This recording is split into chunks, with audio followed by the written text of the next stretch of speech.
السلام علیکم ورحمۃ اللہ وبرکاتہ۔ نحمده ونصلی علی رسولہ الکریم، اما بعد فاعوذ باللہ من الشیطان الرجیم، بسم اللہ الرحمن الرحیم، رب اشرح لی صدری ویسر لی امری واحلل عقدۃ من لسانی یفقہوا قولی۔ وَإِذَا سَأَلَكَ عِبَادِي عَنِّي فَإِنِّي قَرِيبٌ أُجِيبُ دَعْوَةَ الدَّاعِ إِذَا دَعَانِ فَلْيَسْتَجِيبُوا لِي وَلْيُؤْمِنُوا بِي لَعَلَّهُمْ يَرْشُدُونَ۔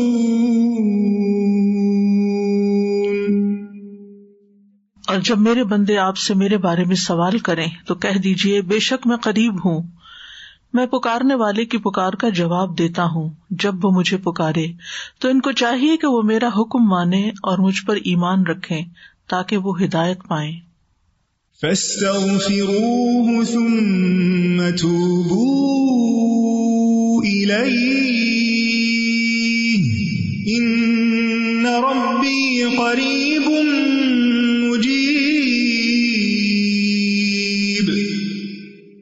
اس سے بخشش مانگو، پھر اس کی طرف پلٹ آؤ، یقیناً میرا رب قریب ہے، قبول کرنے والا ہے۔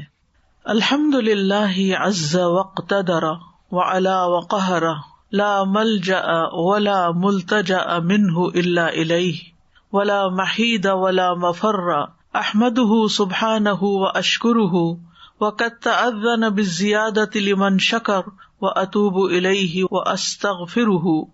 تمام قسم کی حمد اللہ کے لیے ہے، جو طاقتور، غالب اور صاحب اقتدار ہے، جو بلند اور غالب ہے، اور اس کی پکڑ سے بچنے کی کوئی جگہ اور پناہ گاہ نہیں مگر اسی کی طرف، اور نہ ہی دور بھاگنے کی کوئی جگہ ہے اور نہ فرار ہونے کی کوئی جگہ ہے۔ یعنی اللہ سبحانہ تعالیٰ سے کوئی کہیں بھاگ کے جا نہیں سکتا مگر اسی کی طرف۔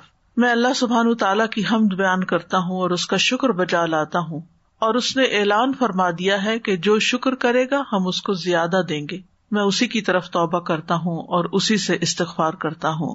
اللہم صلی علی محمد وعلی آل محمد کما صلیت علی ابراہیم وعلی آل ابراہیم انک حمید مجید۔ اللہم بارک علی محمد وعلی آل محمد کما بارکت علی ابراہیم وعلی آل ابراہیم انک حمید مجید۔ آج ہم انشاءاللہ قبر اور دجال کے فتنے سے حفاظت کی دعائیں پڑھیں گے۔ ارشاد باری تعالیٰ ہے، النار يعرضون عليها غدوا وعشيا ويوم تقوم الساعة أدخلوا آل فرعون أشد العذاب۔ آگ ہے جس پر وہ صبح و شام پیش کیے جاتے ہیں، اور جس دن قیامت قائم ہوگی حکم ہوگا آل فرعون کو شدید ترین عذاب میں داخل کرو۔ اس آیت میں فرعون اور آل فرعون کا انجام بتایا جا رہا ہے۔ موسیٰ علیہ السلام جب بنی اسرائیل کو لے کر شہر سے نکل گئے تو فرعون کو اس کی خبر ہوئی، وہ لشکر تیار کر کے ان کے پیچھے آیا اور موسیٰ علیہ السلام کو بنی اسرائیل کے ہمراہ دریائے قلزم کی طرف جاتے ہوئے دیکھا۔ فرعون نے بھی اپنے لشکروں کے ساتھ ان کا پیچھا کیا۔ موسیٰ علیہ السلام اپنی قوم کے ساتھ سمندر میں راستہ بننے پر وہاں سے گزر گئے۔ فرعون بھی اپنے لشکر کے ساتھ سمندر میں گھس گیا۔ جب سمندر کے عین درمیان میں پہنچا تو سمندر دونوں طرف سے آ کر مل گیا، اور ان کے اول و آخر سارے کے سارے تمام لوگ ڈوب گئے۔ سارے بنی اسرائیل پار لگ گئے اور سارے فرعونی ڈوب گئے۔ سمندر میں غرق کیے جانے کے بعد اللہ تعالیٰ نے انہیں گھیرنے والے دو بدترین عذابوں میں مبتلا کیا، جس کا یہاں پر ذکر ہے۔ ایک ہے قیامت تک ہونے والا عذاب، جسے عذاب قبر یا عذاب برزخ کہا جاتا ہے، جو موت اور آخرت کے درمیانی وقفے میں انہیں آگ کی صورت میں ہو رہا ہے، جس پر وہ صبح و شام پیش کیے جاتے ہیں۔ اور دوسرا عذاب قیامت کے دن شروع ہوگا۔ تو اس آیت میں ان دونوں عذابوں کا ذکر ہو رہا ہے۔ النار یعنی آگ کا عذاب ہے آل فرعون کے لیے، یعرضون علیہا غدوا وعشیا، جس آگ پر وہ صبح و شام پیش کیے جاتے ہیں۔ یہ ہو گیا ایک عذاب جو اس وقت ہو رہا ہے. اور دوسرا ہے وَيَوْمَ تَقُومُ السَّاعَةُ، اور جس دن قیامت قائم ہوگی اس وقت اس سے بھی بڑا عذاب ہوگا. کہا جائے گا ادخلوا آل فرعون اشد العذاب، آل فرعون کو شدید ترین عذاب میں داخل کرو. جنت کا ذکر جب ہم پڑھتے ہیں تو قرآن مجید میں آتا ہے جنتیوں سے کہا جائے گا ادخلوا فیہا بسلام، لیکن یہاں کہا گیا ادخلوا آل فرعون اشد العذاب، یعنی اللہ سبحانہ وتعالیٰ ان سے بات بھی نہیں کرنا چاہیں گے اور فرشتے پھر مار مار کے دھکے دے کے ان کو آگ کی طرف لے جائیں گے. تو النار یعرضون علیہا غدوا وعشیا، یعنی فرعون اور اس کی آل کو صبح اور شام آگ پر پیش کیا جاتا ہے. غدوب کہتے ہیں دن کے پہلے حصے کو اور عشی کہتے ہیں دن کے آخری حصے کو. صبح شام سے مراد صرف specifically morning and evening time نہیں ہوتا، بلکہ یہ محاورتاً بولا جاتا ہے ہمیشہ کسی کام کے کرتے رہنے کے لیے. وہ کہتے ہیں نا کہ بس اس کا تو صبح شام یہی طریقہ ہے. تو اردو میں بھی کس معنی میں استعمال ہوتا ہے صبح شام؟ مسلسل، یعنی مستقل طور پر وہ تو یہی کرتا ہے، کیونکہ صبح کرتا ہے اور پھر شام ہوتی ہے تو شام، اور صبح ہوتی ہے شام ہوتی ہے، یوں ہی زندگی تمام ہوتی ہے، یعنی کہ وہ اسی کام میں لگا ہوا ہے. اور اگر اس کو صبح اور شام کے طور پر بھی لیا جائے لٹرل میننگ میں، تو اس کا مطلب یہ کہ صبح کے وقت انہیں آگ پر لایا جاتا ہے اور پھر شاید بریک ہوتی ہے اور پھر دوبارہ شام کو. اور یہ بھی عذاب کی شدید قسم ہے، کیونکہ جب تکلیف سے گزر کر انسان تھوڑا آرام کرنے لگتا ہے اور پھر اس تکلیف میں پڑ جائے، جیسے اگر کسی کو کووڈ ہوا ہے اور تھوڑے دن ٹھیک ہو اور دوبارہ کووڈ ہو گیا، تو یہ بھی تکلیف کی شدید قسم ہوتی ہے. حدیث سے بھی پتہ چلتا ہے کہ ہر بندے کو قبر میں صبح و شام اس کا ٹھکانہ دکھایا جاتا ہے. رسول اللہ صلی اللہ علیہ وسلم نے فرمایا جب تم میں سے کوئی مر جاتا ہے تو صبح و شام اس کا ٹھکانہ اس پر پیش کیا جاتا ہے. اگر وہ جنت والوں میں سے ہے تو اسے جنت والوں کا مقام دکھایا جاتا ہے، اور اگر وہ دوزخ والوں میں سے ہوتا ہے تو دوزخ والوں کا مقام اسے دکھایا جاتا ہے، اور اس سے کہا جاتا ہے یہ تیرا ٹھکانہ ہے جب تک کہ اللہ تمہیں قیامت کے دن اٹھا کر اس جگہ نہ پہنچا دے. تو اب یہ جو ہے کہ وہ صبح شام اس پہ پیش کیے جاتے ہیں، تو اس کا کیا مطلب ہے کہ وہ صرف جا کے دیکھتے ہیں؟ نہیں، وہاں ان کو عذاب بھی ہوتا ہے، کیونکہ آیت کا اگلا حصہ بتاتا ہے وَيَوْمَ تَقُومُ السَّاعَةُ أَدْخِلُوا آلَ فِرْعَوْنَ أَشَدَّ الْعَذَابِ، یعنی پہلے عذاب سے بھی زیادہ شدید عذاب کی طرف ان کو لے جاؤ. تو اس سے یہ بھی پتہ چلتا ہے کہ قبر کا عذاب جہنم کے عذاب سے کم درجے کا ہے، کیونکہ جہنم ایک بہت بڑی چیز ہے اور قبر جو ہے وہ ایک چھوٹی جگہ ہے. وَيَوْمَ تَقُومُ السَّاعَةُ أَدْخِلُوا آلَ فِرْعَوْنَ أَشَدَّ الْعَذَابِ، اور جس دن قیامت قائم ہو جائے گی تو عذاب کے فرشتوں سے کہا جائے گا کہ اب آل فرعون کو شدید ترین عذاب میں داخل کر دو. پہلا عذاب جو ہے قیامت کے دن برپا ہونے تک ان کی روحوں کو دیا جا رہا ہے. آپ کو یاد ہوگا کہ نبی صلی اللہ علیہ وسلم جب معراج پر تشریف لے گئے تھے تو اس وقت ان کو کیا دکھایا گیا تھا؟ آل فرعون کو دکھایا گیا تھا کہ وہ آگ پہ پیش کیے جا رہے ہیں. تو وہاں ظاہر ہے کہ آسمانوں پر روحیں ہی ہیں، اور جب قیامت کا دن ہوگا تو ان کے جسموں اور روحوں کو یکجا کر کے جہنم میں ڈالا جائے گا، یعنی جسم اور روح دونوں پر سزا ہوگی. اب یہاں پر ہم دیکھتے ہیں کہ وہ پانی میں گئے نا، جسم ان کے پانی میں گھل گئے، روح ان کی قبض کر لی گئی، اور یہ عذاب وہاں روح پر پیش کیا جا رہا ہے. اور قیامت کے دن کا عذاب اس لیے بھی زیادہ سخت ہوگا کہ وہ جسم اور روح دونوں پر ہوگا.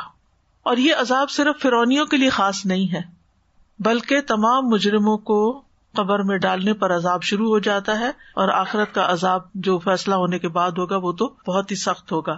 اس کے علاوہ ایک اور مثال بھی ہمیں قرآن مجید سے ملتی ہے، اور وہ ہے قوم نوح کے بارے میں جو پانی میں ڈوبے تھے.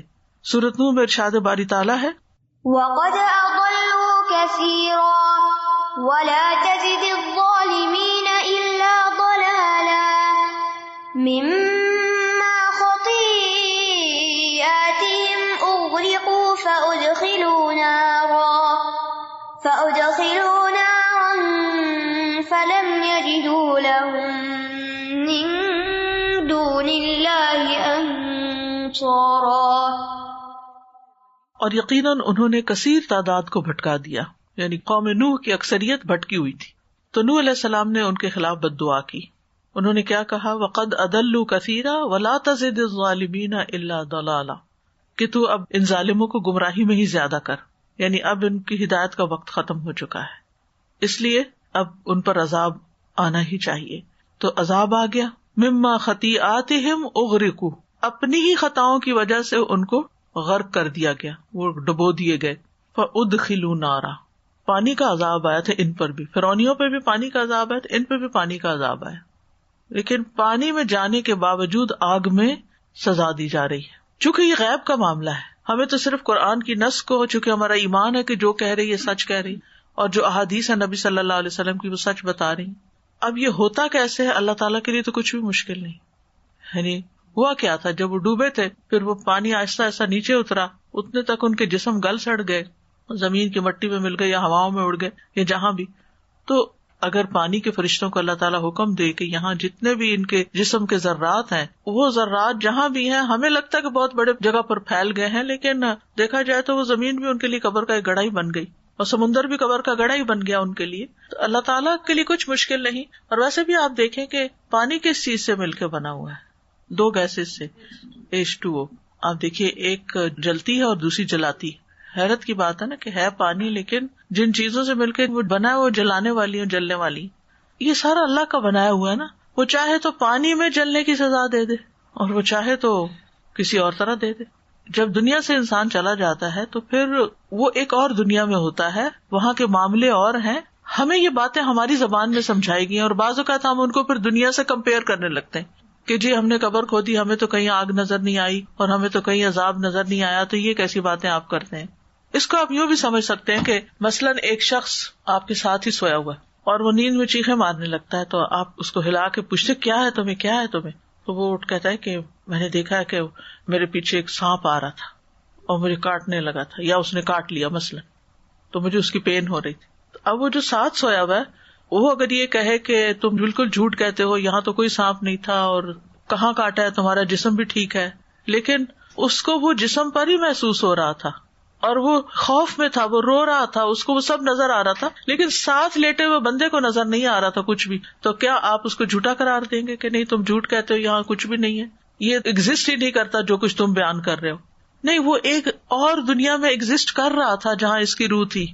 مادی دنیا میں ایگزسٹ نہیں کر رہا تھا، لیکن it was there some where جہاں یہ اس کی روح تھی یا جہاں بھی یہ تھا، اور یہ سب کچھ دیکھ رہا تھا اور محسوس کر رہا تھا اور بھاگ رہا تھا اور درد سے رو رہا تھا. تو یہ سب اس کے لیے ایک حقیقت تھی، لیکن ہو کیسے رہا تھا آج تک کوئی گتھی سلجھا سکا؟ یہ خوابوں میں جو کچھ نظر آتا ہے یہ کیا ہوتا ہے؟ اتنا حیران کن ہے، یہ اتنا حیران کن ہے. اور بعض اوقات آئندہ ہونے والی بات انسان کو ایسے نظر آ رہی ہوتی ہے جیسے وہ ہو چکی ہو، اور بعض اوقات انسان نے خواب دیکھا ہوتا ہے اور پھر بعد میں دیکھتا ہے تو کہتا ہے یہ کہاں دیکھا تھا میں نے، پھر اس کو یاد آتا ہے نہیں میں نے حقیقت میں نہیں، خواب میں دیکھا تھا اور اب وہی چیز مجھے حقیقت میں بھی نظر آ رہی ہے. تو یہ جو خواب ہے نا، یہ بھی اللہ تعالیٰ کے وجود پر دلیل ہے اور اللہ تعالیٰ کی قدرت پر اور اللہ کے خالق ہونے پر. تو بہرحال آل فرعون کو تو آگ کے عذاب میں ڈالا گیا غرق کر کے. یہاں قوم نوح کے ساتھ بھی یہی ہوا. فلم یجدوا لهم من دون اللہ انصارا، پھر انہوں نے اپنے لیے اللہ کے سوا کوئی مددگار نہ پایا. وہاں کون سنتا ہے، کون مدد کر سکتا ہے، کرنا بھی کوئی چاہے. اب اگر آپ مثلا سوئے ہوئے بندے کو یہ کہے کہ وہ جو خواب تم نے دیکھا تھا میں مارتی ہوں اس سانپ کو، کہاں سے ماریں گے آپ؟ کچھ نہیں کر سکتے. تو جس پہ بیتے وہی جانے.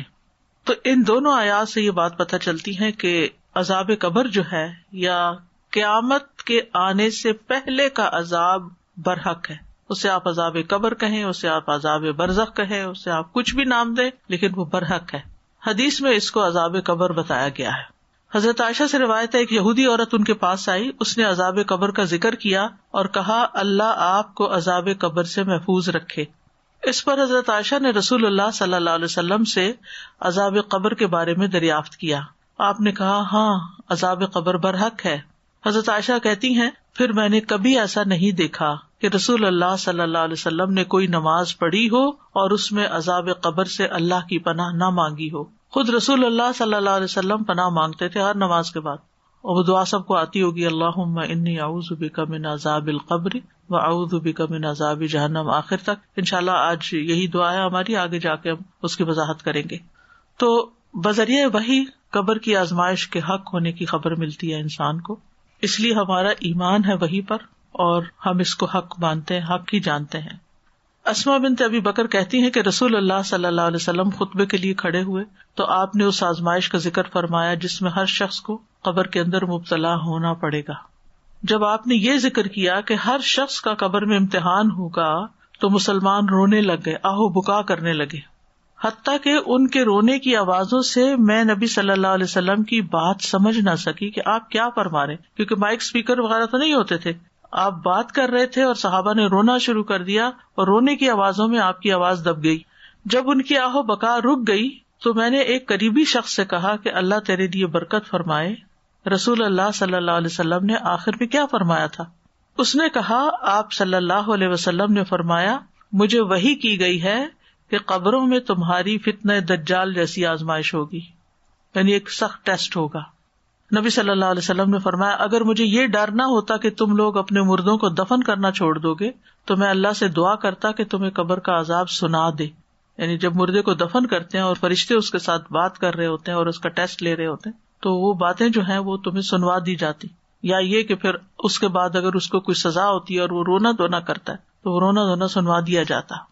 ابن مسعود کہتے ہیں بے شک مردوں کو ان کی قبروں میں عذاب دیا جاتا ہے یہاں تک کہ جانور ان کی آوازیں سنتے ہیں. یعنی انسان وہ فریکوینسی ایسی ہوتی ہے کہ انسان نہیں سن سکتے لیکن اور مخلوقات سن سکتی ہیں.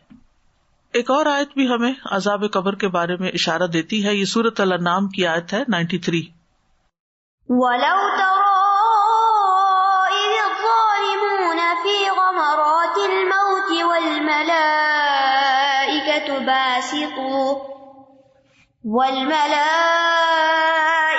بَاسِطُو أَيْدِيهِمْ أَخْرِجُوا أَنفُسَكُمْ الْيَوْمَ تُجْزَوْنَ عَذَابَ الْهُونِ بِمَا كُنتُمْ تَقُولُونَ عَلَى اللَّهِ غَيْرَ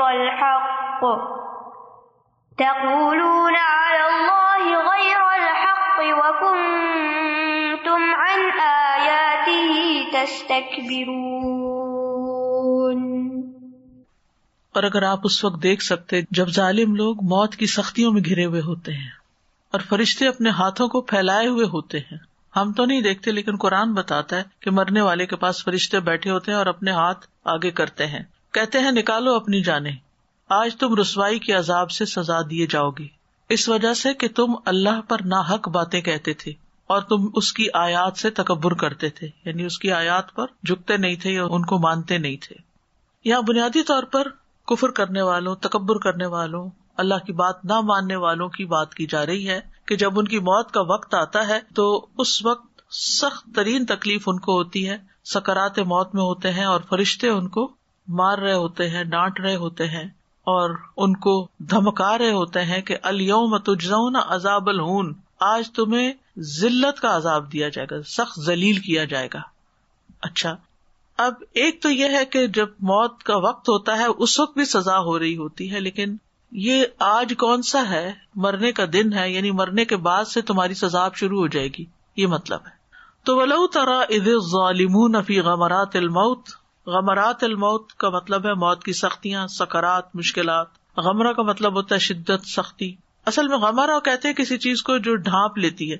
غامر اس پانی کو کہتے ہیں جو ہر طرح کے اثرات کو چھپا کر زائل کر دے، یعنی زیادہ پانی ہوتا ہے تو اس کے اندر جو برتن میں کچھ میل کچیل ہوتی ہے وہ پھر نظر نہیں آتی.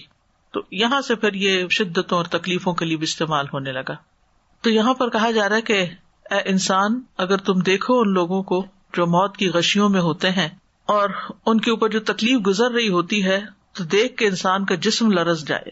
والملائکۃ باسطوا ایدیہم، اس وقت فرشتے اپنے ہاتھ لمبے کیے ہوئے ہوتے ہیں، یعنی فرشتے جو ہیں اس وقت غصے میں ہوتے ہیں اور غصے میں بول رہے ہوتے ہیں اور اللہ کے عذاب کی خبر سنا رہے ہوتے ہیں ان کو. سورۃ انفال میں آتا ہے وَلَوْ تَرَىٰ إِذْ يَتَوَفَّى الَّذِينَ كَفَرُوا الْمَلَائِكَةُ يَضْرِبُونَ وُجُوهَهُمْ وَأَدْبَارَهُمْ، اور کاش آپ دیکھیں جبکہ فرشتے ان لوگوں کو فوت کرتے ہیں جنہوں نے کفر کیا، وہ ان کے چہروں اور پیٹھوں پہ مارتے ہیں. ہمیں تو نظر نہیں آتا مرنے والے کو جو مار پڑ رہی ہوتی، لیکن قرآن بتاتا ہے کہ ایسے ظالموں کی موت جب آتی ہے تو فرشتے ان کو مارتے ہیں، یعنی غصہ بھی کرتے ہیں، مارتے بھی ہیں اور برے عذاب کی خبر بھی دیتے ہیں ان کو. اور ڈانٹ کے کہتے ہیں اخرجوا انفسکم، نکالو اپنی جانیں، یعنی روح کو اپنے جسم سے نکال کے ہمارے حوالے کرو. الیوم تجزون عذاب الہون، آج تمہیں بری طرح رسوا کیا جائے گا. اور یہاں الیوم سے مراد پھر قبر کے عذاب کی طرف اشارہ ہے، یعنی آج تمہارے عذاب قبر کی ابتدا ہو جائے گی. تو علماء یہ کہتے ہیں کہ اس آیت میں واضح طور پر عذاب قبر کی طرف اشارہ ہے کیونکہ قیامت تو جب اللہ چاہے گا قائم ہوگی. تو دنیا اور قیامت کے درمیان یہ برزخ کا جو وقفہ ہے، اس میں انسان جہاں پر بھی ہو، اس کا جسم، اس کی روح، اس کے اوپر عذاب ہوتا ہے. کیوں یہاں ان کو سزا دی گئی؟ بما کنتم تقولون علی اللہ غیر الحق، کیونکہ تم اللہ کے بارے میں ناحق باتیں کہتے تھے اور اس کی آیات سے تم تکبر کرتے تھے، یعنی اللہ پہ جھوٹ باندھتے تھے، اللہ تعالیٰ کی صحیح پہچان ہی نہیں تھی، اللہ تعالیٰ پر اعتراضات کیا کرتے تھے. اس بات سے بہت ڈرنا چاہیے. یہ قابل مواخذہ چیز ہے کہ انسان اللہ تعالیٰ کے کسی فیصلے کو ظالمانہ فیصلہ کہے، نعوذ باللہ، یا اللہ تعالیٰ کے بارے میں ناحق بات کرے کہ اللہ نے بیٹا بنا لیا یا اللہ نے کوئی شریک بنا لیا اپنا. ایسی کوئی بھی چیز نہیں ہے. اور دوسرا یہ کہ آیات کے مقابلے میں اپنی عقل، اپنی رائے، اپنی لاجک کو پیش کرنا اور آیات کو حقیر سمجھنا اور احکامات کو مصیبت سمجھنا. اللہ تعالیٰ کی بات اگر ہماری سمجھ میں نہیں آتی تو تکبر تو نہ کرے نا کہ ہماری سمجھ بہت بڑی ہے اور ہم جو کہہ رہے ہیں وہ زیادہ بہتر ہے. یعنی اپنی آراء کو آیات کے ساتھ ٹکرائے مت، یعنی آیات کو اس طرح مت سوچے کہ یہ بات یوں کہی گئی ہے اور آج کے دور میں نہیں ہو سکتی اور یہ تو بہت مشکل ہے، ایسا کچھ نہ کہیں. تو اس آیت سے ہی پتہ چلتا ہے کہ عذاب قبر برحق ہے، اور کافر کو جب عذاب کی خوشخبری دی جاتی ہے تو وہ اللہ تعالیٰ سے ملاقات نہیں کرنا چاہتا. اور حدیث میں آتا ہے کہ اس وقت کوئی چیز اس کے دل میں اس سے زیادہ ناگوار نہیں ہوتی جو اس کے آگے ہوتی ہے، اور اللہ سے جا ملنے کو ناپسند کرتا ہے، تو اللہ تعالیٰ بھی اس سے نہیں ملنا چاہتا. تیسری آیت جو ہمیں برزخ کی زندگی کے بارے میں خبر دیتی ہے قرآن مجید میں، وہ سورۃ البقرہ کی آیت ہے، وَلَا تَقُولُوا لِمَن يُقْتَلُ فِي سَبِيلِ اللَّهِ أَمْوَاتٌ بَلْ أَحْيَاءٌ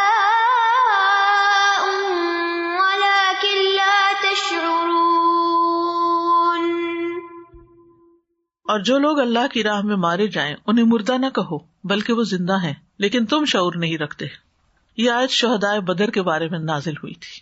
ان کی فضیلت بیان کی گئی کہ انہوں نے کس طرح اللہ کے راستے میں اپنی جان دی. اب وہ اللہ کے ہاں رزق پا رہے ہیں، اور یہ برزخی زندگی کی طرف اشارہ ہے. یہاں احیاء ان سے مراد دنیا کی زندگی نہیں ہے. اگر دنیا میں وہ زندہ ہوتے تو پھر قبر میں نہ ڈالے جاتے، اسی لکھا وَلَٰكِن لَّا تَشْعُرُونَ. اور ویسے بھی اصل زندگی تو آخرت کی زندگی ہے نا، لیکن وہ اس دنیا کی زندگی سے مختلف ہے. کیونکہ جو لوگ آخرت کو نہیں مانتے ان کے نزدیک تو بس انسان مرا اور اس کا جسم ختم، مٹی بنا اور قصہ تمام ہوا. لیکن حقیقت یہ ہے کہ مرنے کے بعد انسان مر نہیں جاتا، بلکہ اس کی روح جسم سے نکل کے الگ ہو کے ایک اور مقام پہ چلی جاتی ہے اور وہاں وہ شعور رکھتی ہے. تو وَلَا تَقُولُوا لِمَن يُقْتَلُ فِي سَبِيلِ اللَّهِ أَمْوَاتٌ، اللہ کی راہ میں مرنے والوں کو مردہ نہ کہو. جہاں کفار کا انجام بتایا گیا کہ ان کو مرنے کے بعد سزا ملتی ہے، وہاں اللہ کے راستے میں جان دینے والوں کا اچھا انجام بھی بتایا گیا کہ کس طرح ان کے لیے خوشخبری ہے اور کس طرح ان کو زندگی ملتی ہے. تو یہاں پر شہید کو مردہ نہ کہا جائے، یہ بات کہی جا رہی ہے. تو اگر کوئی کہے کہ مردہ کیوں نہ کہیں، وہ تو مر چکے ہیں، تو مطلب یہ ہے کہ اس سینس میں تو مر چکے ہیں کہ ان کا جسم اور روح الگ ہو چکے ہیں، ان کے جسم سے روح نکل چکی ہے. کیونکہ اگر وہ روح جسم کے اندر ہوتی تو پھر وہ مٹی کے اندر نہیں دبائے جا سکتے تھے. جب تک روح جسم کے اندر ہوتی ہے، چاہے کتنے ہی دن لگ جائیں انسان کو ہسپتال میں یا گھر میں ڈیتھ بیڈ پر، اس کو اٹھا کے قبر میں کوئی نہیں ڈال کے آتا جب تک کہ پوری نکل نہیں جاتی. لیکن روح کا نکلنا جسمانی موت ہے، ادروائز روح کے اوپر ڈیتھ نہیں آتی. ایک روح جو ایک دفعہ پیدا ہو گئی ہے نا، بس وہ پیدا ہی ہو گئی ہے، اب اس نے مرنا نہیں ہے. روح نہیں مرتی. روح اس دنیا میں آنے سے پہلے بھی زندہ تھی. آدم علیہ السلام کی پشت سے جب اللہ تعالیٰ نے آدم کی اولاد کو نکالا تو وہ روحیں اس وقت پیدا ہو چکی تھی اور ان کو خاص جگہ پر رکھا گیا، اور دنیا میں باری باری اللہ تعالیٰ انسانوں کو جسم دیتا اور اس میں وہ روحیں آتی جا رہی ہیں. اور پھر جب یہاں اپنا ٹائم پورا کر لیں گے تو پھر یہاں سے جسم اور روح الگ ہو جائے گی. جسم مٹی میں چلا جائے گا کیونکہ یہ بنتا بھی مٹی سے ہی ہے، یعنی خوراک ہماری زمین سے آتی ہے، اور روح جو ہے وہ جہاں سے آتی ہے وہیں واپس لوٹ جائے گی. اچھے لوگوں کی روحیں، اچھی روحوں کو اچھی جگہ رکھا جائے گا اور بری روحوں کو قید خانے میں رکھا جائے گا. کچھ علیین میں ہوگی اور کچھ سجین میں ہوگی. بل احیاء ولکن لا تشعرون، بلکہ وہ زندہ ہے لیکن تم شعور نہیں رکھتے. یعنی برزخ کی زندگی کی کیفیت کو ہم نہیں سمجھتے، سمجھ ہی نہیں سکتے. اور وہاں انسان کو اس طرح ہر چیز نہیں چاہیے ہوتی جیسے دنیا میں چاہیے. آپ دیکھیں نا، جب ہم جسم اور روح کے ساتھ زندہ ہیں تو پھر ہمیں بہت کچھ چاہیے ہوتا ہے. آپ کبھی اپنے گھر کے صرف کچن کے اندر رکھی ہوئی چیزوں کو گنے، کاؤنٹ کریں، صرف کاؤنٹ کریں. تو آپ حیران ہو جائیں گے کہ اتنی چیزیں میری ضرورت کی ہیں. کیونکہ اگر آپ کو یہ کہا جائے نا ان میں سے یہ چیز نکال دو، پھینک دو یا دے دو کسی کو، تو آپ کیا کریں گے؟ یہ تو میری ضرورت کی، یہ بھی میرے کام کا. ایک چھوٹی سی چمچ بھی آپ نہیں پھینکتے کہ نہیں کسی وقت اس کی بھی ضرورت ہوتی ہے الگ، بلکہ ضرورت سے زیادہ بھی رکھتے ہیں. پھر اپنے بیڈ روم میں چلے جائیے، اپنے واش روم میں چلے جائیے، ہر جگہ آپ کی ضرورت کی چیزیں بھری ہوئی ہیں.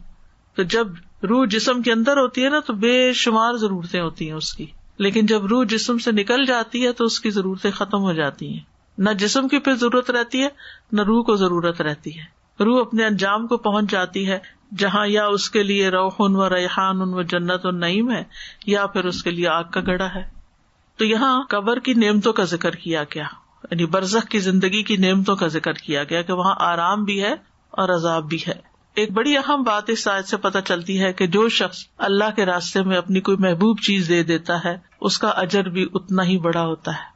جب کوئی پیاری چیز انسان اللہ کے راستے میں دیتا ہے، اور ہمیں اپنی پیاری چیزوں میں سب سے زیادہ پیاری چیز اپنی جان ہے، وہ ہم نہیں دے سکتے کسی، لیکن اللہ کی خاطر بڑے لوگوں نے اپنی جان بھی دی ہے. یہ کوئی معمولی کام نہیں ہوتا. تو ان کے لیے پھر اتنا ہی بڑا اجر سنایا گیا، کیونکہ مردہ لفظ جو ہے نا ایک نیگیٹو ورڈ ہے نا، ایک تکلیف دہ. مردہ ہی نہ کہو، وہ زندہ ہے، لیکن زندگی تمہارے والی زندگی نہیں، وہ ایک اور زندگی ہے، آخرت کی زندگی. وَإِنَّ دَارَ الْآخِرَةِ لَهِيَ الْحَيَوَانُ، آخرت کا گھر ہی دراصل اصل زندگی ہے. جہاں تک شہید کی زندگی کا تعلق ہے تو رسول اللہ صلی اللہ علیہ وسلم نے فرمایا، جب تمہارے بھائی احد میں شہید کر دیے گئے تو اللہ نے ان کی روحوں کو سبز رنگ کے پرندوں کے پیٹوں میں کر دیا جو جنت کی نہروں پر آتے ہیں، یعنی ان کو وہاں ایک اور طرح کے جسم دے دیے، وہاں کے پھل کھاتے ہیں، پھر سونے کی قندیلوں میں لوٹ جاتے ہیں جو عرش کے سائے میں لٹک رہی ہیں، وہاں تک پہنچ گئے. جب انہوں نے وہاں کے کھانے پینے اور راحت اور آرام کے مزے دیکھے تو کہا، کون ہے جو ہمارا یہ پیغام ہمارے بھائیوں تک پہنچا دے کہ ہم جنت میں زندہ ہیں، ہمیں رزق دیا جاتا ہے تاکہ وہ جہاد سے بے رغبت نہ ہو جائیں اور لڑائی میں بزدلی نہ دکھائیں. تو اللہ تعالیٰ نے فرمایا تمہارا یہ پیغام میں ان تک پہنچا دوں گا. تو اس وقت یہ آیت نازل ہوئی تھی سورۃ البقرہ کی، وَلَا تَحْسَبَنَّ الَّذِينَ قُتِلُوا فِي سَبِيلِ اللَّهِ أَمْوَاتًا بَلْ أَحْيَاءٌ عِندَ رَبِّهِمْ يُرْزَقُونَ. وہ لوگ جو اللہ کی راہ میں مارے گئے ان کے بارے میں ہرگز یہ خیال نہ کیجیے کہ مردہ ہیں، بلکہ وہ زندہ ہیں اور اپنے رب کے پاس رزق دیے جاتے ہیں. تو اس سے یہ پتہ چلتا ہے کہ شہید کے ساتھ اسپیشل معاملہ کیا جاتا ہے. تو بہرحال مرنے کے بعد کوئی مجرم کی حیثیت سے دنیا سے جاتا ہے اور کوئی محسن کی حیثیت سے، اور جیسا کوئی معاملہ کرتا ہے ویسا ہی اس کے ساتھ معاملہ کیا جاتا ہے، ویسا ہی اس کو ٹریٹ کیا جاتا ہے. جیسا کرو گے ویسا بھرو گے. تو ہر شخص کو سوچنا چاہیے کہ وہ اپنے کل کے لیے کیا لے کے جا رہا ہے. یا ایھا الذین آمنوا اتقوا اللہ ولتنظر نفس ما قدمت لغد. ہر شخص کو یہ فکر ہونی چاہیے کہ کل کے لیے کیا تیار کیا، آخرت کے لیے کیا تیار کیا ہے. اس لیے اپنی نیت کو بار بار خالص کرنے کی ضرورت رہتی ہے. بہرحال قبر کی زندگی ایک حقیقی زندگی ہے، حقیقت پر مبنی ہے، اور قبر آخرت کی منزلوں میں سے پہلی منزل ہے. یعنی آخرت کا سفر موت کے بعد قبر سے شروع ہوتا ہے، پہلا مرحلہ ہے. رسول اللہ صلی اللہ علیہ وسلم نے فرمایا، قبر آخرت کی پہلی منزل ہے، اگر وہاں نجات مل گئی اس کے بعد کے سارے مراحل آسان ہو جائیں گے، اور اگر وہاں نجات نہ ملی تو اس کے بعد کے سارے مرحلے مشکل ہوں گے، اگلے جتنے بھی سٹیپس ہیں جنت تک پہنچنے کے. پھر آپ نے فرمایا، اللہ کی قسم میں نے جتنے بھی منظر دیکھے ہیں قبر کا منظر ان سب سے ہولناک ہے. نبی صلی اللہ علیہ وسلم نے فرمایا، قبر کو ایک مرتبہ بھینچا جاتا ہے، اگر کوئی شخص اس سے بچ سکتا تو سعد بن معاذ ہوتے. اب دیکھیں کہ ہم دنیا میں آنے سے پہلے ہماری روح کہاں تھی ہمیں کچھ پتا نہیں، ایسی جگہ رکھا گیا جہاں ہمیں شعور نہیں تھا. پھر ماں کے پیٹ میں آئے، ہمیں کچھ شعور نہیں تھا، چھوٹی سی جگہ قبر سے بھی تنگ، لیکن چونکہ شعور نہیں تھا تو اس لیے یاد ہی کچھ نہیں کہ وہاں کیا کیا، کوئی تنگی یاد نہیں، شعور نہیں تھا. لیکن ایک دفعہ جب ہم دنیا میں آ گئے تو شعور کا سفر شروع ہو گیا، اور پھر دنیا کی رنگا رنگی اور زیب و زینت اور بہت مزے مزے کی چیزیں، اس میں ہمارا دل لگ گیا. یعنی پہلے تو اندھیرے سے روشنی میں آئے تھے نا، اب اس پلانٹ سے جب زمین کے اندر جائیں گے تو اندھیرا ہوگا. تکلیف کے بعد نعمت دیکھے تو انسان خوش ہوتا ہے، لیکن نعمت کے بعد تکلیف دیکھے بہت بڑی تکلیف ہوتی ہے. اسی لیے جو لوگ دنیا میں زیادہ دل لگا بیٹھتے ہیں اور دنیا کی محبت میں زیادہ گرفتار ہوتے ہیں اور ہر وقت صرف خواہشات کے پیچھے دوڑ رہے ہوتے ہیں کہ بس انجوائے کر لیں کسی طرح، اور انجوائے کرنے کی چیزوں کو اتنا زیادہ فوکس میں رکھتے ہیں اور اتنی اہمیت دیتے ہیں کہ اپنی جان مال ہر چیز اس پہ قربان کیے رکھتے ہیں، چاہے وہ کھانے پہننے کا معاملہ ہو، چاہے وہ شادی بیاہ کا معاملہ ہو. سب سے زیادہ ہماری جو توجہ ہوتی ہے یا شوق ہے ہمارے، وہ دنیا کی زیب و زینت ہے. تھوڑی ہے یا زیادہ فوکس اس کی طرف ہوتا ہے. اب خود سوچیں کہ جب ایک انسان اس رونق اور اس زیب و زینت کو چھوڑ کے جاتا ہے، یہ تو ایسے ہی ہے نا کہ جیسے کسی کو امریکہ سے نکال کے پاکستان کے کسی دور دراز گاؤں میں بھیج دیں، اس کے لیے رہنا بہت مشکل ہوگا. لیکن کچھ ایسے لوگ بھی ہوتے ہیں جو واقعی یہ رونقیں چھوڑ کے وہاں جاتے ہیں اور غریبوں کی مدد کرتے ہیں اور غریبوں کے ساتھ رہتے ہیں، اور ان کو مشکل نہیں لگتا کیونکہ انہوں نے ان رونقوں سے دل نہیں لگایا ہوتا. تو جتنا آپ دنیا میں زیادہ گھستے چلے جائیں گے اور دنیا کی رونقوں اور زینتوں میں زیادہ وقت لگائیں گے، قبر اتنی ہی وحشت ناک لگے گی، اتنا ہی زیادہ پریشانی کا معاملہ ہوگا، کیونکہ آپ سب کچھ چھوڑا ہے، اپنے دوست چھوڑا ہے، بہن بھائی رشتے دار عزیز سب چھوڑا ہے دنیا میں، مال و متاع چھوڑا ہے، گرم نرم بستر چھوڑا ہے، کپڑے چھوڑا ہے، مزے کے کھانے پینے ہر چیز چھوڑا ہے. اب یہاں تو وہ سب کچھ نہیں ہے، وہاں تو وہی ملے گا جو عمل ساتھ لے کر آئے، عمل کی کرنسی ساتھ ہوگی، اس کے مطابق جو آپ ڈیزرو کرتے ہوں گے وہی مل جائے گا. تو بہرحال قبر اندھیری جگہ ہے. رسول اللہ صلی اللہ علیہ وسلم نے فرمایا یہ قبریں اپنے رہنے والوں پر اندھیرے سے بھری ہوئی ہیں، ٹوٹل ڈارکنیس ہے. اللہ ان کو میری نماز کی وجہ سے روشن کر دے گا، یعنی میری دعا کی وجہ سے. صلاۃ کا لفظ ہے لیکن یہ دعا کے معنوں میں استعمال ہے، یعنی آپ دعا کرتے تھے. اور جیسا کہ پیچھے بھی ہم نے پڑھا کہ کوئی نماز ایسی نہیں ہوتی تھی جس میں آپ عذاب قبر سے پناہ نہ مانگے. پھر یہ بھی یاد رکھیے کہ قبر میں انسان کی عقل کو لوٹایا جاتا، ہوش و حواس بحال کیے جاتے ہیں. ایک تو نا کہ کسی اندھیری کوٹڑی میں آپ ہیں اور آپ سوئے ہوئے ہیں تو کیا فرق پڑتا ہے آپ کہاں ہیں، لیکن اگر آپ کی آنکھ کھل جائے اور آپ اٹھ کے دیکھیں تو وہ پھر تکلیف دہ ہے. عبداللہ بن عمر کہتے ہیں ایک مرتبہ رسول اللہ صلی اللہ علیہ وسلم نے قبروں میں امتحان لینے والے فرشتوں کا تذکرہ کیا. عمر رضی اللہ عنہ کہنے لگے اے اللہ کے رسول، کیا اس وقت ہماری عقل لوٹا دی جائے گی؟ آپ نے فرمایا ہاں بالکل آج کی طرح سننے بولنے دیکھنے والے ہوگے قبر کے اندر. اسی لیے ہم دیکھتے کہ صحابہ قبر سے بہت خوف کھاتے تھے. خاص طور پر حضرت عثمان کے بارے میں آتا ہے کہ جب کسی قبر کے پاس رکتے تو بہت روتے تھے. ہم بھی بعض اوقات قبرستان جاتے ہیں، یہ گزرتے ہیں، لیکن ہمارے تو کوئی آنسو نہیں آتے کیونکہ ہمیں پتہ ہی نہیں. جو جاہل انسان ہوتا ہے یا بے شعور انسان ہوتا ہے اس کو تو ڈر نہیں لگتا، اس کے اندر وہ خشیت نہیں ہوتی.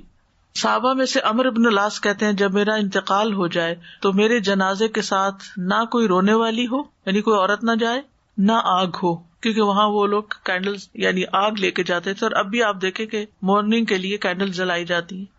جب تم مجھے دفن کر دو تو مجھ پر مٹی ڈال دینا، اس کے بعد میری قبر کے ارد گرد اتنی دیر ٹھہرنا جتنی دیر میں اونٹ ذبح کر کے اس کا گوشت تقسیم کیا جاتا ہے، تاکہ تمہارے قرب سے کہ میرے آل اولاد ہے اوپر باہر مجھے انس رہے اور میں دیکھ لوں کہ میں اپنے رب کے فرشتوں کو کیا جواب دیتا ہوں. حضرت عائشہ فرماتی ہے میں نے عرض کیا اے اللہ کے رسول صلی اللہ علیہ وسلم، یہ امت اپنی قبروں میں آزمائی جاتی ہے تو میرا کیا حال ہوگا، میں تو ایک کمزور عورت ہوں. آپ نے فرمایا اللہ تعالیٰ ان لوگوں کو جو ایمان لائے ہیں قول ثابت کے ساتھ دنیا کی زندگی میں اور آخرت میں ثابت قدم رکھتا ہے. یعنی جو لوگ ایمان لاتے ہیں اللہ تعالیٰ ان کو لا الہ الا اللہ کی وجہ سے قبر کے اندر جما کے رکھے گا، وہ جواب دے پائیں گے. جتنا جس کا ایمان مضبوط ہوگا اتنی اس کے لیے آگے آسانی ہوگی. اب قبر میں دفنانے کے بعد 3 سوال پوچھے جائیں گے. اس پر ایک کتاب بھی ہے قبر کے 3 سوال، اور اس میں نے ساری یہ احادیث اکٹھی کروا دی تھی کہ ایک ہی جگہ پر بیٹھ کر انسان سارا کچھ دیکھ لے، پڑھ لے اور اس کو ریفرنس بھی سارے مل جائیں. اسی طرح مردہ جو ہے وہ قبر میں باہر والوں کی پاؤں کی آواز بھی سن رہا ہوتا ہے. برا بن عازب کہتے ہیں کہ ہم رسول اللہ صلی اللہ علیہ وسلم کے ساتھ ایک انصاری کے جنازے میں گئے. ہم قبر کے پاس پہنچے تو ابھی لحد تیار نہیں تھی. لحد کہتے ہیں بغلی قبر کو، گڑھا کھود کے پھر سائڈ سے کھودا جاتا ہے. تو رسول اللہ صلی اللہ علیہ وسلم بیٹھ گئے اور ہم بھی آپ کے ارد گرد بیٹھ گئے. گویا ہمارے سروں پہ پرندے بیٹھے ہوئے، اتنی چپ ہو گئی سب. آپ کے ہاتھ میں چھڑی تھی، آپ سے زمین کو رید رہے تھے. آپ نے سر اٹھایا اور فرمایا اللہ سے قبر کے عذاب سے پناہ مانگو، یعنی قبر کے عذاب کی امان مانگو. آپ نے 2 یا 3 بار یہی بات فرمائی اور فرمایا جب لوگ واپس جاتے ہیں یعنی میت کو دفنا کر تو میت ان کے قدموں کی آہٹ سن رہی ہوتی ہے، جبکہ اس سے پوچھا جا رہا ہوتا ہے کہ اے فلاں تیرا رب کون ہے، تیرا دین کیا ہے، تیرا نبی کون ہے. یعنی جب قبر میں لٹا کے قبر بند کر دی جاتی تو فرشتے آ کے اٹھا کے بٹھاتے ہیں. اب ہو سکتا ہے کہ آپ پوچھیں کہ بھئی وہاں تو مٹی اس کے اوپر تک ہوتی ہے تو وہ بیٹھتا کہاں ہے، اس کی جگہ کہاں ہے. یہ تو اللہ ہی جانتا ہے نا کہ اس کی کیفیت کیا ہوگی. ہم کیفیت نہیں بتا سکتے، لیکن چونکہ یہ بات احادیث میں بیان ہوئی ہے اس لیے ہمارا اس پر ایمان ہے. تو وہ جواب دیتا ہے جو مومن ہوتا ہے ربی اللہ دینی الاسلام، اور نبی صلی اللہ علیہ وسلم کے بارے میں کہتے ہوا رسول اللہ صلی اللہ علیہ وسلم. پھر وہ کہتے ہیں تجھے کیسے علم ہوا؟ وہ کہتا ہے میں نے اللہ کی کتاب پڑھی اور اس پر ایمان لایا اور اس کی تصدیق کی. یہ کتاب قبر میں بھی فائدہ دے گی. ابھی تعلیم القرآن شروع ہو رہا ہے نا، تو لوگ پوچھتے ہیں کیا فائدہ ہوگا اس کو پڑھ کے. تو قبر ایک حقیقت ہے اور یقینی چیز ہے جہاں ہم نے جانا ہے، تو یہ کتاب وہاں بھی فائدہ دے گی. پھر آسمان سے منادی کرنے والا کہتا ہے میرے بندے نے سچ کہا، اسے جنت کا بستر بچھا دو، اس کو جنت کا لباس پہنا دو، اس کے لیے جنت کی طرف سے دروازہ کھول دو. تو وہاں جنت کی طرف سے ہوائیں، راحتیں اور خوشبوئیں آنے لگتی ہیں، اور اس کی قبر کو انتہائی وسیع کر دیا جاتا ہے، اور اس کو کہا جاتا ہے اب تم سو جاؤ جیسے ایک دلہن سو جاتی ہے. یعنی بہت اعلیٰ درجے کی ٹریٹمنٹ کی جاتی ہے اس کے ساتھ، کیونکہ اس نے سارے جواب صحیح دیے، اس آزمائش اور فتنے سے باہر نکلا، ٹیسٹ پاس کر لیا. اس کے بعد کافر کا اور منافق کا ذکر کیا گیا. اس سے بھی یہ سوال ہوتے ہیں لیکن وہ جواب نہیں دے پاتا، وہ کہتا ہاں لا ادری، مجھے نہیں پتا. ان تینوں سوالوں کا جواب ہی دیتا ہے. تو کہا جاتا ہے اس نے جھوٹ کہا، اس کے لیے آگ کا بستر بچھاؤ، آگ کا لباس پہناؤ، اور اس کے لیے دوزخ کی طرف دروازہ کھول دو. پھر اسے سخت تپش اور گرم ہوا آنے لگتی ہے، قبر تنگ کر دی جاتی ہے، اس کی پسلیاں ایک طرف سے دوسری طرف گھس جاتی ہیں. پھر ایک اندھا گنگا فرشتہ اس میں مقرر کر دیا جاتا ہے جس کے پاس لوہے کا بھاری گرز ہوتا ہے، اگر وہ پہاڑ پہ بھی مار دیا جائے تو پہاڑ بھی مٹی مٹی ہو جائے. پھر وہ اس کے ساتھ اس کو ایسی چوٹ مارتا ہے جس کی آواز جنوں اور انسانوں کے علاوہ مشرق اور مغرب کے درمیان ساری مخلوق سنتی ہے. پھر وہ مٹی ہو جاتا ہے، پھر دوبارہ اس میں روح لوٹائی جاتی ہے، اور پھر دوبارہ وہ زندہ ہوتا ہے اور پھر مارا جاتا ہے. اور یہی عذاب اس کو قیامت تک ہوتا رہے گا. اللہ تعالیٰ بچا کے رکھے. قبر میں عذاب کے علاوہ نعمتیں بھی ہیں. مومن کو موت کے وقت اللہ کی رضامندی اور عزت ملنے کی خوشخبری دی جاتی ہے. مومن کے لیے قبر روشن اور وسیع ہو جاتی ہے، سبزے سے بھر دی جاتی، یعنی گرینری اس کو پھر نظر آتی ہے. نیک اعمال اس کی قبر کی تنہائی کو دور کر دیتے ہیں. یعنی ویسے تو قبر میں اکیلے ہوتا ہے انسان، لیکن نیک اعمال جو ہیں وہ اس کی تنہائی دور کر دیتے ہیں. وہاں مسند احمد میں آتا ہے قبر میں مومن کے پاس خوبصورت لباس، انتہائی عمدہ خوشبو والا ایک آدمی آتا ہے، کہتا ہے ابشر بالذی یسرک ھذا یومک الذی کنت توعد. اس چیز کی خوشخبری پاؤ جو تمہیں خوش کرے گی، یہ وہی دن ہے جس کا تم کو وعدہ دیا جاتا تھا. وہ پوچھتا ہے تم کون ہو؟ تمہارا چہرہ ہی خیر کا پتہ دیتا ہے. وہ کہتا ہے انا عملک الصالح، میں تمہارا نیک عمل ہوں. اس پر وہ کہتا ہے رب قیامت جلدی قائم کر دے تاکہ میں اپنے گھر والوں اور مال میں واپس لوٹوں.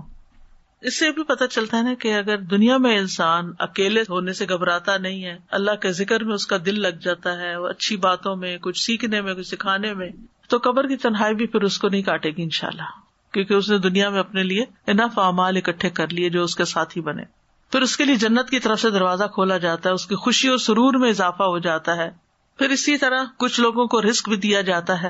رسول اللہ صلی اللہ علیہ وسلم قبر کے گڑھے کے کنارے ایک مرتبہ بیٹھ گئے ایک انصاری کے جنازے میں. قبر کھودنے والے کو تلقین کرنے لگے سر کی جانب سے کھلا کرو قبر کو، اور دونوں پاؤں کی طرف سے بھی اس کو کھلا کر دو، اس کے لیے جنت میں انگور کے بہت سے خوشیں. تو اعمال ہی کا بدلہ ہے نا. اسی طرح مومن جب اپنی قبر کی کشادگی کو دیکھتا ہے اور اس کو تو اتنا کچھ مل گیا، اس کی قبر باغ بن گئی، تو وہ کہتا ہے مجھے چھوڑو، میں گھر والوں کو خوشخبری سنا دوں کہ میں ٹھیک ہوں بالکل. لیکن اسے اجازت نہیں ملتی اور کہا جاتا تم آرام سے یہاں رہو، کیونکہ اللہ تعالیٰ نے یہ حقیقتیں غیب میں رکھی، ہمیں نہیں پتا ان کی حقیقت کیا ہے. اور مومن کو تو سلا دیا جاتا ہے وہاں، آرام کرو، اب دنیا میں بہت کام کر لیا. نبی صلی اللہ علیہ وسلم نے فرمایا قبر میں 70 گز فراخی کر دی جاتی ہے، پھر اس کے لیے اس میں روشنی کر دی جاتی ہے، پھر اسے کہا جاتا ہے سو جاؤ، تو وہ کہتا ہے میں اپنے گھر والوں کی طرف لوٹ جاؤں تاکہ میں انہیں خبر دوں. تو وہ دونوں فرشتے کہتے ہیں اس دلہن کی طرح سو جاؤ جسے کوئی نہیں جگاتا مگر وہ جو اس کو سب سے زیادہ پیارا ہوتا ہے، یہاں تک کہ اللہ اسے اس کی خوابگاہ سے اٹھائے گا. یعنی اللہ تعالیٰ ہی اب اس کو اٹھائے گا، اب واپسی کا کوئی راستہ نہیں. لیکن برے انسان جو ہیں ان کی بہت شامت آئے گی اور وہ کوئی فریاد کو نہیں پہنچے گا جن کے پاس نیک عمل نہ ہو. حتیٰ کہ جب انسان کا جنازہ جا رہا ہوتا ہے نا، تو برا انسان جو ہوتا ہے اس وقت بھی رو رہا ہوتا ہے اور کہہ رہا ہوتا ہے کہ مجھے کدھر لے کے جا رہے ہو، کیونکہ اس کو پہلے سے بتا دیا جاتا ہے کہ تمہارا انجام اچھا نہیں ہے، ہائے بربادی، تم اسے کہاں لے جا رہے ہو. اور یہ آواز بھی انسان کے علاوہ باقی مخلوق سن رہی ہوتی ہے. اگر انسان سن لے تو بے ہوش ہو جائے، برداشت نہ کر سکے. اور برے انسان کے پاس جو اس کے اعمال ہیں، بدصورت گندے کپڑوں والا ایک آدمی آتا ہے. آپ دیکھیں کہ اگر آپ کے ساتھ بھی کوئی بیٹھ جائے نا جو نہایا نہ ہو یا اس کے کپڑے گندے ہوں، یا کوئی کچن سے نکل کر آیا ہو بغیر کپڑے چینج کیے، یا پسینے میں ہو کوئی، کیسا دل گھبراتا ہے، انسان بیٹھ نہیں سکتا وہاں. تو یہ قبر میں اس کا ساتھی بن جاتا ہے جو برے اعمال کرنے والا. جھوٹ، غیبت، چگلی، فتنہ، فساد، دوسروں کو اذیت دینا، یہ ساری چیزیں وہاں پر اس کے لیے اذیت کا باعث بن جائیں گی. نبی صلی اللہ علیہ وسلم نے فرمایا کیا تم جانتے ہو کہ یہ آیت فَإِنَّ لَهُ مَعِيشَةً ضَنْكَ وَنَحْشُرُهُ يَوْمَ الْقِيَامَةِ أَعْمَىٰ، یہ کس کے بارے میں نازل ہوئی؟ تمہیں معلوم ہے کہ تنگ حالی کیا ہے؟ انہوں نے عرض کیا اللہ اور اس کا رسول ہی بہتر جانتے ہیں۔ آپ نے فرمایا کافر کا اس کی قبر میں عذاب سے دوچار ہونا ہے، اس ذات کی قسم جس کے ہاتھ میں میری جان ہے، اس پر 99 سانپ مسلط کر دیے جاتے ہیں۔ تو قبر میں کیڑے مکوڑے اور سانپ بھی ہوتے ہیں۔ کچھ لوگ عذاب قبر سے محفوظ رہیں گے، جیسے شہید ہونے والا، سورۃ الملک پڑھنے والا، پیٹ کے مرض میں فوت ہونے والا، سرحدوں کی حفاظت کرنے والا، جمعہ کے دن یا رات کو فوت ہونے والا۔ جمعہ کی رات ایک دن پہلے آتی ہے جمعے سے، اور مغرب کے ساتھ شروع ہو جاتی۔ تو اس کے برعکس عذاب قبر پانے والے جو ہیں اس میں کفر اور نفاق والے لوگ ہیں، مشرک۔ نبی صلی اللہ علیہ وسلم اپنے گدھے پہ سوار ہو کر بنو نجار کے باغ میں جا رہے تھے۔ زید بن ثابت کہتے ہیں ہم بھی آپ کے ساتھ تھے کہ اچانک وہ گدھا بدک گیا، قریب تھا کہ آپ کو نیچے گرا دے، ایک دم رسی توڑا کے آگے بھاگا۔ دیکھا تو وہاں 5-6 قبریں تھیں۔ آپ نے فرمایا کہ کیا ان قبر والوں کو کوئی جانتا ہے یہ کس کی قبریں تھیں یہاں؟ ایک آدمی نے کہا میں جانتا ہوں۔ آپ نے فرمایا یہ لوگ کب مرے ہیں؟ اس نے کہا یہ لوگ شرک کی حالت میں مرے ہیں۔ آپ نے فرمایا ان لوگوں کو قبروں میں عذاب ہو رہا ہے۔ استغفر اللہ۔ پھر اسی طرح چغل خور اور پیشاب کی چھینٹوں سے نہ بچنے والا، اس کے لیے بھی عذاب قبر۔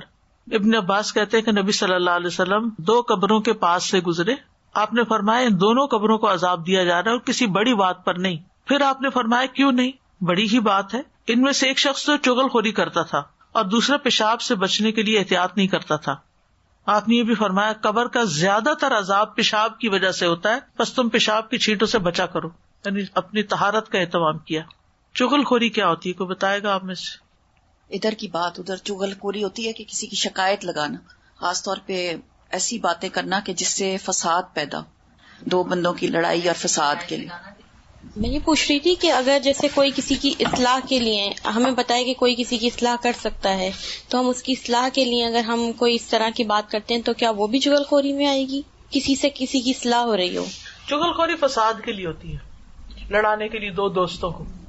مثلاً اگر 2 لوگوں کے آپس میں بہت اچھے ٹرمز ہیں، ہسبینڈ وائف کی ہیں، ہسبینڈ وائف کے بیچ میں ہی اگر بہت اچھی بنی ہوئی ہے تو دوسروں کو کھلتی ہے یہ بات، اور اس حسد کی بنا پر وہ سوچتے ہیں کہ کیوں نہ ان کے درمیان لڑائی ڈلوائی جائے، تو وہ کوئی نہ کوئی بات بنا کے وہ مچا دیتے۔ تمہیں پتا تمہاری بیوی تمہارے بارے میں کیا کہتی ہے، اور بیوی کو تمہیں پتا تمہارا شوہر باہر کیا کرتا ہے، اور اس طرح کی باتیں کر کے ان کے درمیان پھوٹ ڈلوا دے، انسان لڑائی ڈلوا دے۔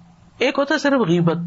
وہ غیبت کیا ہوتی ہے؟ وہ کسی تھرڈ پارٹی کی بات ادھر سے ادھر کوئی ساتھ جھوٹ بنا کے لگا، اس میں مقصد یہ نہیں ہوتا کہ لڑائی پڑے، وہ ویسے ہی عادت ہوتی ہے لوگوں کی دوسروں کی برائیاں چننا اور آگے پھیلانا۔ لیکن جہاں یہ نیت ہونا کہ ان دونوں کے درمیان پھوٹ پڑ جائے، وہ اصلاح کے لیے نہیں ہوتی، وہ فساد کے لیے ہوتی ہے۔ فساد کے لیے کی گئی بات چغل خوری ہوتی ہے۔ اصلاح تو ڈائریکٹ ہی کرنی چاہیے۔ بہت سی خرابیوں سے انسان بچ جاتا ہے اگر انسان ادھر کی بات ادھر کی ادھر سے وہ گھما پھرا کے پتہ نہیں کس طرح، جس کے ساتھ معاملہ ہے اس کے ساتھ ڈائریکٹ بات کر لی جائے، اور اللہ سے دعا کیا کرے کہ اللہ تعالیٰ مجھے جرأت عطا کر کہ میں جس کے اندر کوئی خرابی دیکھوں اسی کو بتاؤں بجائے اس کے کہ کسی اور کو بتاؤں۔ ٹھیک ہے نا؟ اس سے بہت ساری مشکلات سے انسان بچ جاتا ہے، اللہ یہ کہ اس کو سمجھ نہیں آ رہی کہ وہ کیا طریقہ اختیار کرے۔ تو مشورے کے لیے کسی سے انسان بات کر سکتا ہے، لیکن ایسی خواہ میں باتیں نہیں کرنی چاہیے، سیف سائڈ۔ دوسری چیز جو عذاب قبر کا باعث بنتی ہے وہ پیشاب کی چھینٹیں ہیں۔ پیشاب کی چھینٹوں سے بچنا چاہیے، اور اس کے لیے استنجا بھی کرنا چاہیے، کیونکہ کچھ لوگ صرف ٹشو صاف کر کے اٹھ جاتے ہیں تو پیشاب جسم کو لگا رہ جاتا ہے، تو وہ کافی نہیں ہے۔ پھر اسی طرح خیانت کرنے والا جو ہے، استغفر اللہ، یعنی اللہ کے مال میں سے کچھ چیز چرا لینا۔ نبی صلی اللہ علیہ وسلم کا ایک غلام تھا، مدعم اس کا نام تھا۔ جب وہ خیبر فتح ہوا تو بہت سے مال غنیمت میں باغات تھے اور گائے، اونٹ اور اس طرح کی چیزیں جو زرعی زمینیں وغیرہ تھی۔ تو لوگ نبی صلی اللہ علیہ وسلم کے ساتھ واپس لوٹے وادی القرا کی طرف، تو آپ کا غلام ساتھ تھا۔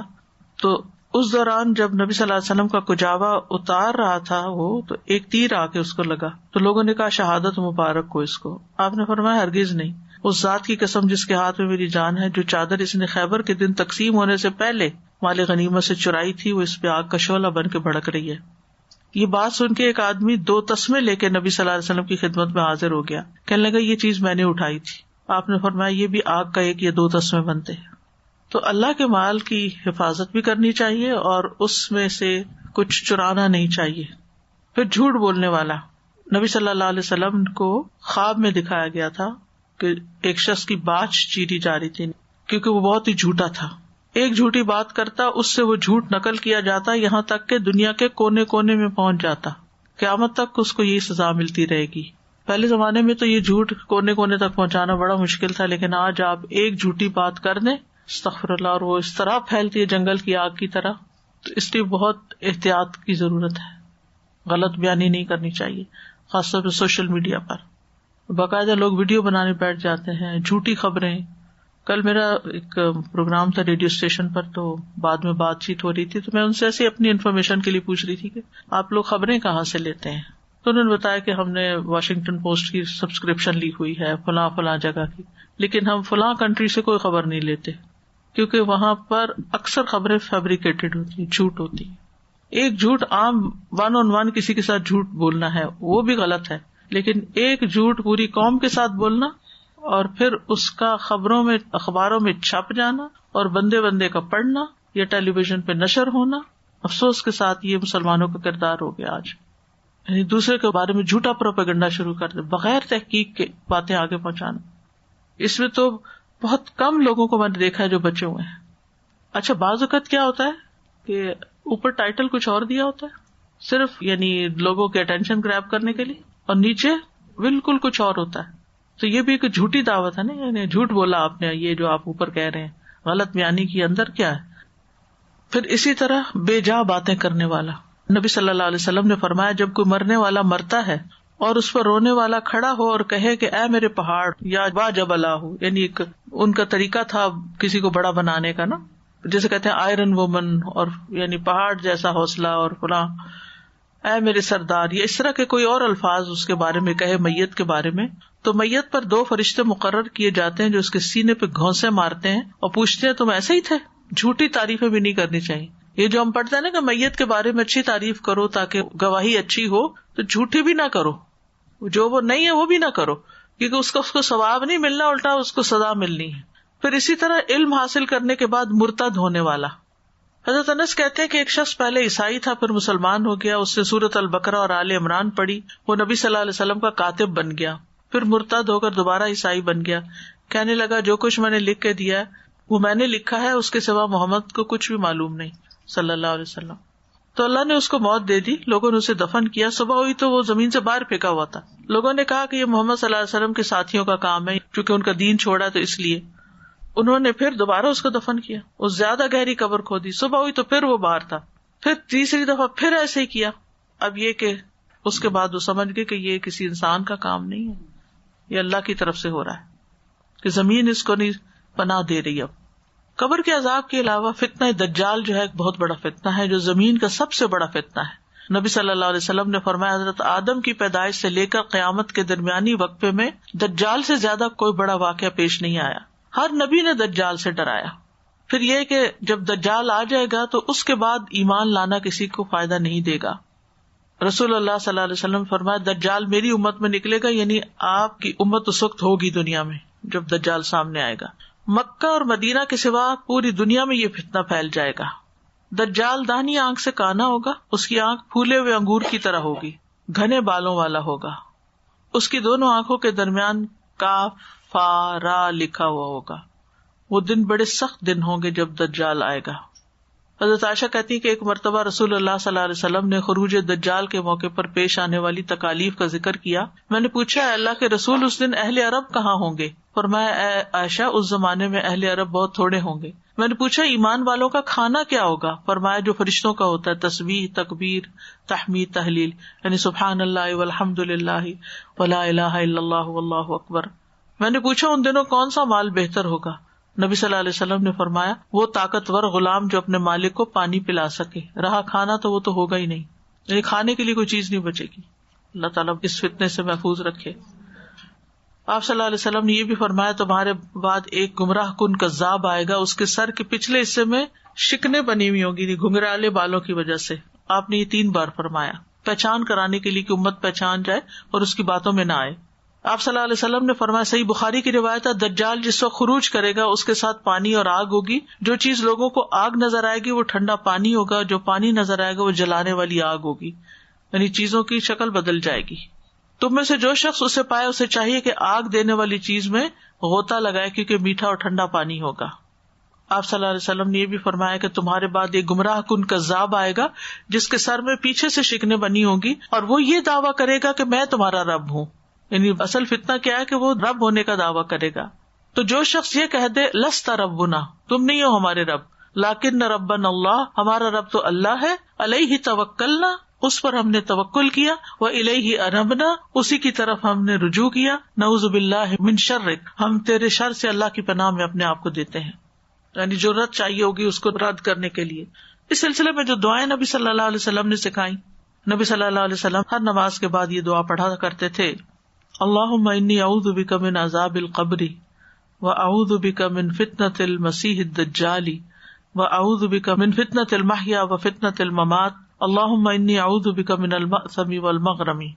حضرت عائشہ فرماتی ہے کہ میں نے رسول اللہ صلی اللہ علیہ وسلم کو نماز کے اندر دجال کے فتنے سے پناہ مانگتے سنا. جہاں ربی جلنی پڑھتے ہیں نا اس ٹائم پر رسول اللہ صلی اللہ علیہ وسلم نے فرمایا جب تم میں سے کوئی تشہد پڑھ کر فارغ ہو، اتحیات پڑھ لیا، دروشی پڑھ لیا، تو 4 چیزوں سے اللہ کی پناہ مانگے، جہنم کے عذاب سے، قبر کے عذاب سے، زندگی اور موت کے فتنے سے، اور مسیح الدجال کے شر سے. یہ پناہ مانگنا نماز کا حصہ ہے ایک طرح سے. آپ صلی اللہ علیہ وسلم صحابہ کو یہ دعا اس طرح سکھاتے تھے جیسے قرآن کی کوئی سورت سکھاتے ہیں. اور بعض علماء تو یہ کہتے ہیں کہ اگر یہ دعا نہ پڑھی جائے تو نماز ہی پوری نہیں ہوتی، یعنی نماز انکمپلیٹ رہتی ہے. پھر ایک اور دعا ہے، اللہم انی اعوذ بک من البخل واعوذ بک من الجبن واعوذ بک ان ارد الی ارذل الامور واعوذ بک من فتنۃ الدنیا واعوذ بک من عذاب القبر. اے اللہ میں تیری پناہ میں آتا ہوں بخل سے، اور میں تیری پناہ میں آتا ہوں بزدلی سے، اور میں تیری پناہ میں آتا ہوں کہ میں ناکارہ عمر میں پہنچا دیا جاؤں، اور میں تیری پناہ میں آتا ہوں دنیا کی آزمائش سے اور قبر کے عذاب سے. صحابہ اپنے بچوں کو یہ دعا سکھایا کرتے تھے. ایک اور دعا ہے، اللہم انی اعوذ بک من فتنۃ النار وعذاب النار وفتنۃ القبر وعذاب القبر ومن شر فتنۃ الغنی ومن شر فتنۃ الفقر واعوذ بک من شر فتنۃ المسیح الدجال. اے اللہ بے شک میں تیری پناہ میں آتا ہوں آگ کے فتنے سے اور آگ کے عذاب سے، قبر کے فتنے سے اور قبر کے عذاب سے، اور غنا یعنی امیر ہونے کی آزمائش کے شر سے، اور فقر کی آزمائش کی شر سے. یعنی دونوں ایکسٹریم پر ہو تو بہت مشکل ہوتا ہے. اور میں تیری پناہ میں آتا ہوں جھوٹے مسیح کے فتنے کی برائی سے، یعنی مسیح الدجال کے فتنے سے. ایک اور دعا ہے، اللہم رب جبرائیل و میکائیل و رب اسرافیل اعوذ بک من حر النار ومن عذاب القبر. اے اللہ جبرائیل اور میکائیل کے رب اور اسرافیل کے رب، میں تیری پناہ لیتا ہوں آگ کی تپش سے اور قبر کے عذاب سے. صحیح بخاری کی ایک اور روایت ہے، اللہم انی اعوذ بک من الکسل والحرم والمأثم والمغرم ومن فتنۃ القبر وعذاب القبر ومن فتنۃ النار وعذاب النار. اے اللہ یقیناً میں تیری پناہ لیتا ہوں سستی سے بچنے کے لیے، بہت زیادہ بڑھاپے سے، گناہ سے، قرض سے، قبر کی آزمائش سے، قبر کے عذاب سے، اور آگ کی آزمائش سے اور آگ کے عذاب سے. پھر ہے اللہم انی اعوذ بک من الکفر والفقر وعذاب القبر. اے اللہ بے شک میں تیری پناہ لیتا ہوں کفر سے اور فقر سے اور قبر کے عذاب سے. اللہ سبحانہ وتعالی ہم سب کو اس سے محفوظ رکھے. استاد وہ عذاب کے بارے میں پوچھنا تھا کہ روح نہیں مرتی، جسم مر جاتا ہے، تو جسم جو قبر میں رہتی ہے تو جو عذاب صبح شام ہوتی ہے تو لا کے مطلب روح سے جسم کو ملایا جاتا ہے. جی وہ طریقہ کیا ہوتا ہے ملانے کا، وہ اللہ ہی جانتا ہے، لیکن صحیح عقیدہ یہی ہے کہ دونوں پہ ہوتا ہے عذاب. کیونکہ لین سجین میں تو چلے گئے، ایک یہ باڈی یہاں ہے تو پھر روز سزا کا جیسے سورج آسمان پہ اور اس کا کنیکشن ہمارے ساتھ بھی ہوتا ہے. ہاں جی، ریز ہم تک بھی پہنچ رہی ہوتی ہے، دھوپ لگتی ہے ہمیں. استاذہ میرا یہ کوشچن ہے کہ جیسے ہم آج کل سن رہے ہیں کہ مسیح دجال کے فتنے سے، مطلب یہ بہت سنتے آ رہے ہیں، بٹ آئی فیل کہ آپ کو لگتا ہے کہ وہ بہت قریب ہے، like with in few years, کیونکہ کچھ بہت ڈر لگتا ہے سوچ کے. کچھ بھی نہیں کہہ سکتے کیونکہ یہ بھی غیب سے تعلق رکھتا ہے معاملہ، اللہ ہی بہتر جانتا ہے. استاذہ میرا ایک سوال تھا کہ جیسے کوئی مکمل تو خدا کی ذات ہے، جیسے ہمیں معلوم ہے ہم غلطیاں بھی کرتے ہیں، جیسے کوئی ایک خوبی کسی میں ہے، لائک ہر چیز تو ہر ایک میں نہیں ہو سکتی، جیسے کوئی قرض نہیں لیتا کبھی بھی یا قرض ادا کر دیتا ہے، یا ایک آدمی ہے کہ جو بری عادات کا مالک ہو لیکن اس میں دوسری خوبیاں بہت زیادہ ہیں، تو اس کو کیسے تو اللہ تعالیٰ ہی پھر فیصلہ کرے گا کہ کیا چیز زیادہ ویٹ رکھتی ہے، اور جو چیز چھوڑی ہے وہ کتنی امپورٹنٹ تھی جو اس نے چھوڑ دی. مطلب ایک شخص ہے جو اپنے ماں باپ کی، بہن بھائیوں کے حقوق العباد کی بے پناہ حفاظت کرتا ہے، اپنی رسپانسبلٹیز، لیکن آن دی ادر سائڈ اس کے اندر کچھ خامیاں بھی ہیں جو کہ دور نہیں کرنا چاہتا. بس انسان کو توبہ تو کرتے ہی رہنا چاہیے، کیونکہ بعض اوقات ایک بات انسان کی پکڑ کا باعث ہو سکتی ہے، اور بعض اوقات اللہ تعالیٰ بڑے بڑے گناہ معاف کر دیتا ہے. ایٹ دا سیم ٹائم جیسے وہ کسی کو بھی تکلیف نہیں پہنچاتا اپنی کسی بھی جیسچر سے یا کسی سے بھی. بس اس معاملہ تو اللہ تعالیٰ کے ہاتھ میں ہے. وہ بار بار آتا ہے نا، یغفر لمن یشاء ویعذب من یشاء، جس کو چاہے گا معاف کر دے گا، جس کو چاہے گا سزا دے گا. سازا جب آپ بتا رہے تھے نا کہ ضروری نہیں کہ آگ نظر ہی آئے اور پھر ہی عذاب ہو رہا ہو، اور تو اس سے مجھے یاد آ رہا تھا کہ جل ویسے بھی سکتا ہے آگ کے بغیر بھی، جیسے اسٹیم ہوتی ہے تو ہم جب پانی گرم کرتے ہیں اور کیٹل سے نکل رہا ہوتا ہے، تھوڑے دنوں پہلے مجھے یہ اسٹیم لگی تو ود ان سیکنڈز یعنی اسکن برن ہو گئی، اور نہ آگ تھی نہ کچھ تھا. تو I was feeling microwave میں بھی تو اس طرح سے اسٹیم جو ہے وہ نظر نہیں آتی کہ یہ آگ ہے یا فلیم ہے یا جس سے ہم ڈریں. سن برن جو ہوتا ہے، پھر سن برن ہوتا ہے، اور پھر وہ برن بھی اتنا ہوتا ہے کہ اس وقت برداشت نہیں ہو رہا ہوتا. تو یہ کیسے برداشت کر سکیں گے؟ یہ جو اللہ، ہم سب کو اپنی اصلاح کی بہت ضرورت ہے. ہم کسی دھوکے میں نہ رہ جائیں کہ ہم سب ٹھیک کر رہے ہیں، ڈرتے رہنا چاہیے اللہ سے. سادہ جی سوال ہے آن لائن، جی کہہ رہے ہیں کہ برزخ کے لوگ کیا ہمیں دیکھ سکتے ہیں؟ نہیں، برزخ کا لفظ ہے ہی پردے سے، ہمارے اور ان کے بیچ میں ایک آڑ ہے. نہ ہم ان کو دیکھ سکتے ہیں نہ وہ ہمیں دیکھ سکتے. وہ نہیں آتا کہ وہ لوٹ کے جانا چاہے گا تو اس کو کہہ رہے نہیں. ہاں، خواب میں ہم ان کو دیکھ لیتے ہیں، ہمیں نہیں پتا کہ وہ ہمیں دیکھ سکتے کہ نہیں. کیونکہ ایک اور حدیث سے یہ پتا چلتا ہے کہ جب کوئی فوت ہو کے جاتا ہے دنیا سے تو جو نیک ہوتا ہے وہ نیک لوگوں سے جا کے ملتا ہے، تو وہ پوچھتے ہیں فلاں کدھر ہے، فلاں کا کیا حال ہے؟ تو وہ کہتا ہے وہ تو مجھ سے پہلے آ چکا ہے یہاں. تو کہتی یہاں نہیں پہنچا، کہ نہیں یہاں تو نہیں آیا. تو پھر وہ پریشان ہو جاتا ہے کہ وہ پھر اس سجین میں چلا گیا ہے، اس کی روح دوسری طرف بھیج دی گئی ہے قید خانے میں. دوسرا سوال یہی تھا کہ کیا مرنے کے بعد لوگ برزخ میں ایک دوسرے سے ملیں گے؟ ہاں جی ملیں گے. جو نیک لوگ ہوں گے وہ تو خوشیوں کے ساتھ ملیں گے، اور جو برے ہوں گے وہ پھر منہ ہی چھپائیں گے. یعنی روح ہماری کہاں ہوتی ہے یہ ہمیں بھی نہیں پتا نا. یسألونک عن الروح قل الروح من امر ربی وما اوتیتم من العلم الا قلیلا. لوگ آپ سے روح کے بارے میں پوچھتے ہیں، کہہ دیجئے روح میرے رب کا امر ہے، حکم ہے، اور تم علم میں سے بہت کم دیے گئے. یعنی روح کے بارے میں ہمیں نہیں پتا ہوتا کہ جب ہمارے جسم سے رات کو سوتے وقت نکلتی ہے تو وہ کہاں جا کے ملتی ہے، یہ نہیں سمجھ آتی، یہ بتایا نہیں گیا. بعض اوقات تو اتنے ایکوریٹ